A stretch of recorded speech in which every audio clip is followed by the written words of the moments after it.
ভূমিকম্পের সময় বিভিন্ন সংস্থা থেকে 1,45,000 স্বেচ্ছাসেবকের খসড়া তালিকা তৈরি করা হয়েছে।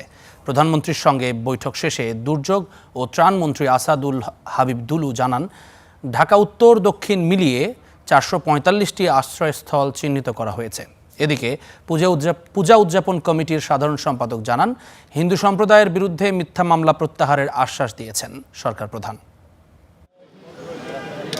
বিএনপি সরকারের 180 দিনের পরিকল্পনা বাস্তবায়নে সচিবালয়ে বিভিন্ন মন্ত্রণালয়ের মন্ত্রী প্রতিমন্ত্রীদের সঙ্গে নিয়মিত সাক্ষাৎ করছেন প্রধানমন্ত্রী তারেক রহমান। ভূমিকম্পের ঝুঁকিপূর্ণ অঞ্চল হওয়ায় সরকার গঠনের পর থেকেই এই দুর্যোগ বিষয়ে গুরুত্ব দেন তিনি।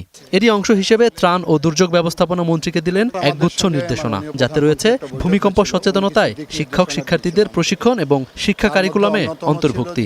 ঢাকা এবং ঢাকার আশেপাশে 1 লক্ষ স্বেচ্ছাসেবী তৈরি করার জন্য আর একটা নির্দেশনা উনি দিয়েছিলেন যে যদি ভূমিকম্প হয়ে যায় তাহলে আশ্রয়স্থলগুলোকে চিহ্নিত করতে হবে এবং বিভিন্ন বিভাগের বা সংস্থার কাছে ভূমিকম্প চলাকালীন বা ভূমিকম্প উদ্ধার কাজে কী কী ইকুইপমেন্ট রয়েছে তার একটা তালিকা উনি তৈরি করতে বলেছেন। প্রধানমন্ত্রীর সঙ্গে সৌজন্য সাক্ষাৎ করেছেন পূজা উদযাপন কমিটির কেন্দ্রীয় নেতারা। সংগঠনটির সাধারণ সম্পাদক সন্তোষ শর্মা জানান, হিন্দু সম্প্রদায়ের সমস্যাগুলো সমাধানের আশ্বাস দিয়েছেন সরকার প্রধান।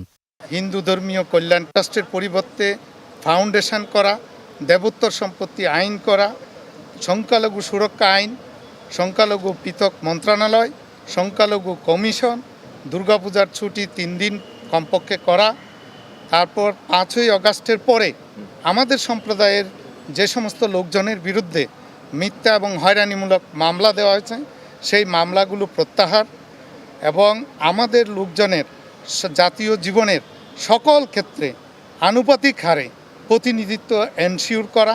পরে বিকেল 2:45টার দিকে সংসদ ভবনের উদ্দেশ্যে রওনা দেন প্রধানমন্ত্রী তারেক রহমান। আহমেদ রবি, স্টার নিউজ, ঢাকা।